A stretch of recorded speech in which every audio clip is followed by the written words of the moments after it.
Eu quero primeiro agradecer aos correligionários e aos amigos que, ao longo de uma maratona de Arroio dos Ratos, na região carbonífera, Santa Maria, no coração do Rio Grande, Alegrete, na fronteira oeste, depois na campanha, Santana do Livramento, Dom Pedrito e Bagé. O que eu ouvi é que os produtores estão fazendo o dever de casa, mas estão abandonados em coisas elementares para o século XXI, senador Otto Alencar, como, por exemplo, uma estrada vicinal onde possa passar ali um caminhão carregado de soja até o porto. Não temos estrada.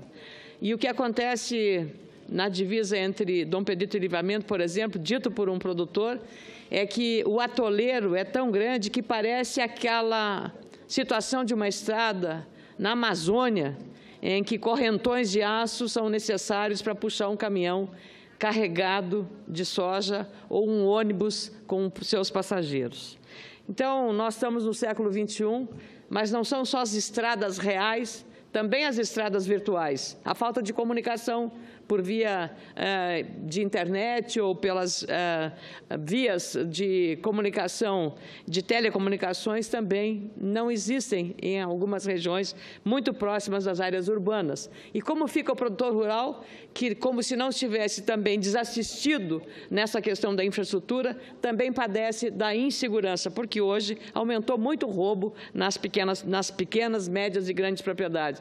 E aquele produtor que está lá no fundão, não tem o direito de, dentro da sua casa, de ter uma arma para se defender. E aí o bandido entra, armado até os dentes, com armamento pesado, e ele não pode reagir porque não tem uma arma. E corre o risco de alguém da sua família ser assassinado, ser viciado, ser sequestrado, fora a perda de todos os bens ou que ali estiverem à disposição da bandidagem. Então, é essa a situação que o campo brasileiro está vivendo. Mas eu queria vir aqui também, participei do lançamento do Censo Agropecuário, lá em Porto Alegre, feito pelo IBGE, e que tenho que, não sem modéstia, dizer que trabalhamos junto com o Dr. Paulo Rabelo de Castro para que esse censo fosse realizado. O Censo Agropecuário deveria ter sido feito em 2011, não foi realizado, e agora em 2017, em outubro, será feito com os recursos disponibilizados no orçamento da União, graças ao apoio do Ministério do Planejamento, Ministério da Agricultura e também do Gabinete Civil. Mas este censo vai dar um retrato fiel da situação da agricultura familiar, dos quilombolas, dos assentamentos, da agricultura, das cooperativas agrícolas, das cooperativas de produção, do setor empresarial organizado para produção interna e também para exportação. Vamos conhecer o Brasil rural de verdade, porque o IBGE, com 81 anos de existência, eu tenho a confiança, fazer, com a dedicação dos seus servidores, um grande diagnóstico. Dito isso, eu quero agora voltar a falar sobre o que aqui foi dito há pouco por uma senadora, que se fosse atendido o desejo da parlamentar, hoje mesmo o Supremo Tribunal Federal deveria fechar as portas, a Justiça Federal deveria fechar as portas, a Procuradoria da República fechar as portas. Ou, se não fechassem todas essas instituições, pelo menos que o Poder Judiciário da Suprema Corte fosse aquela corte servil que existe na Venezuela. Ou o Ministério Público, agora não tão servil, porque uma mulher levantou a voz na Venezuela, também fosse servil ao governo de plantão. Ou a Justiça de outras instâncias também são servis ao governo da Venezuela. Não é esta a democracia, não é esta a sociedade, não é esse o Estado de Direito que nós queremos. Um Estado unilateral. Nós queremos um Estado plural, um Estado de democracia de fato e de direito.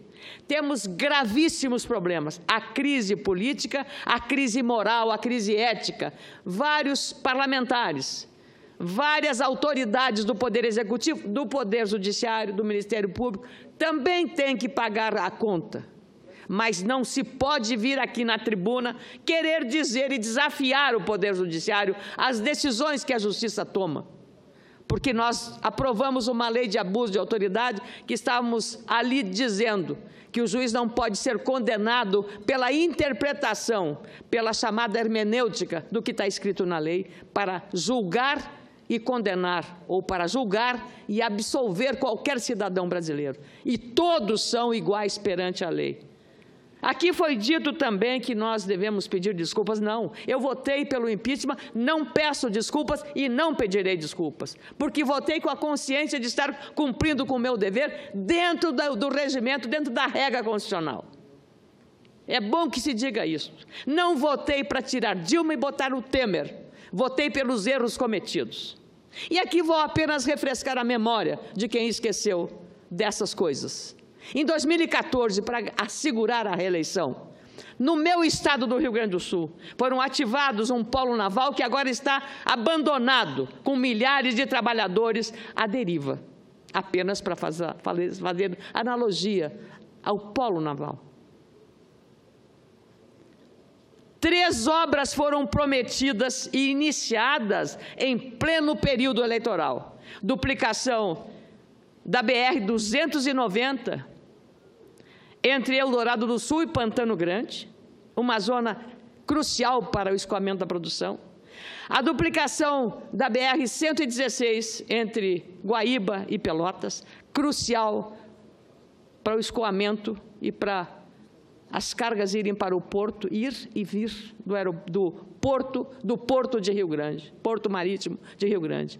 E a segunda ponte do Guaíba. Foram erguidas algumas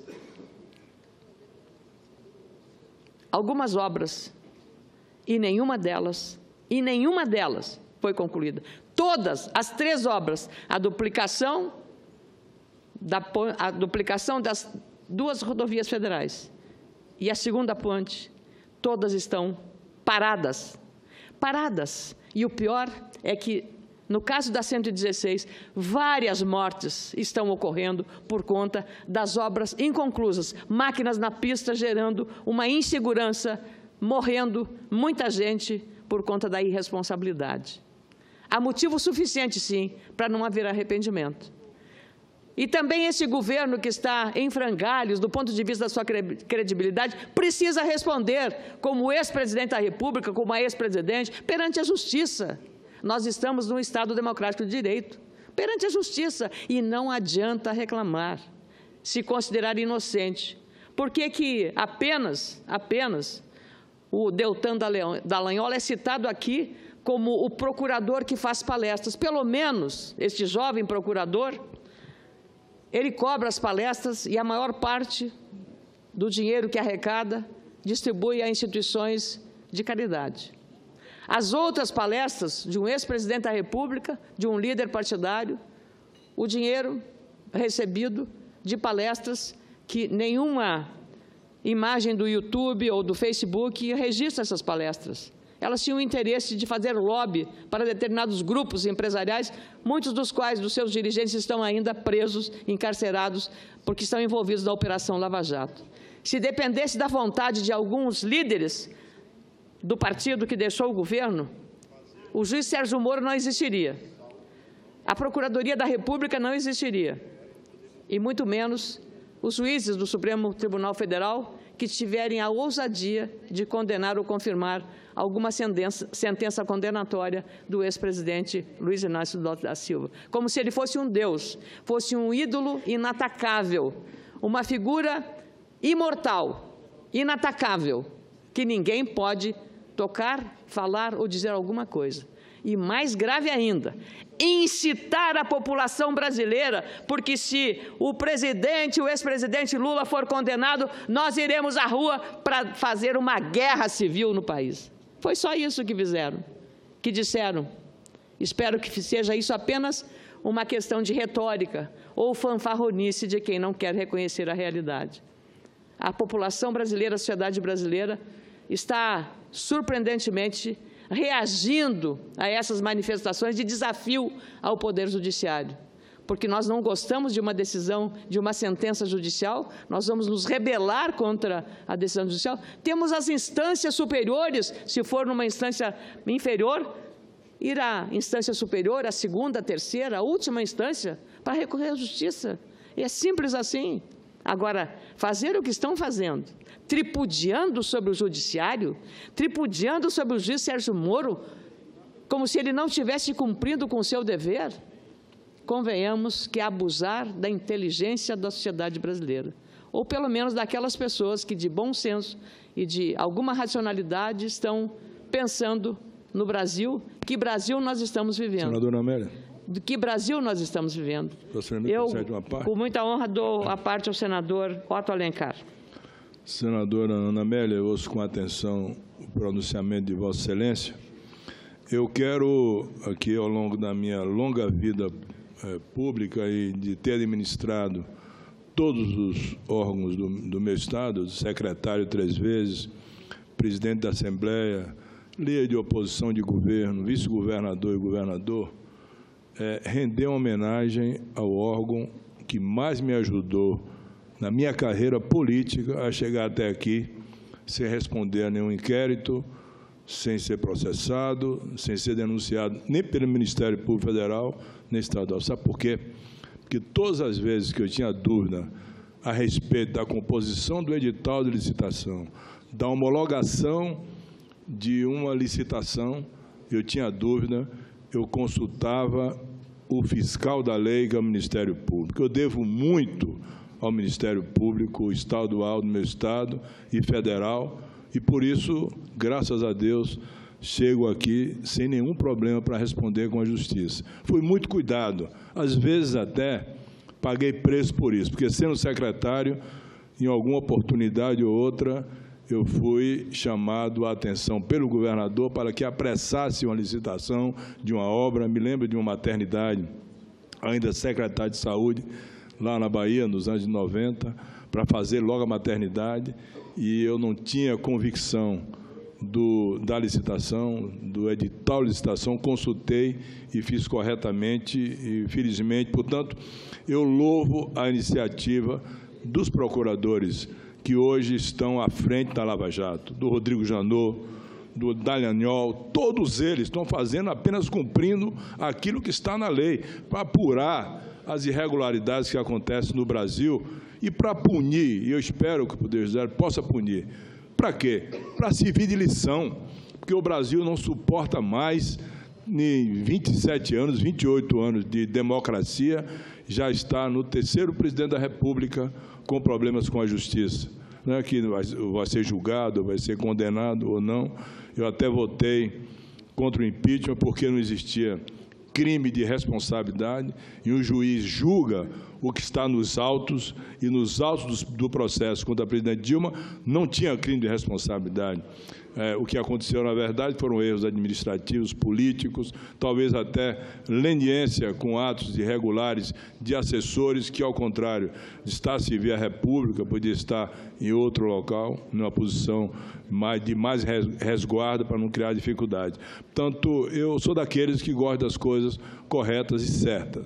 Eu vou sempre por minha consciência, por isso nunca tomei posição a favor do atual presidente da República, porque não é possível, senadora Ana Amélia, que um presidente da República tenha 10 amigos comprometidos com a justiça, que entrava no seu gabinete, na sua casa, sem bater na porta, que estão hoje com mala de dinheiro, alguns presos, como é o Eduardo Cunha, como é o Henrique Eduardo Alves, o Tadeu Felipelli e os outros denunciados, tá? Ele tenha esse rol de amigos que gravitavam em torno da mesa onde ele tomava o café, almoçava ou jantava, do seu gabinete, que receba um lobista conhecido, carimbado e tatuado aqui de Brasília, geneticamente ladrão, como o Joel Batista, receba esse homem fora da agenda e ele não esteja comprometido com essas irregularidades todas, com essas improbidades todas. Sou como a senhora,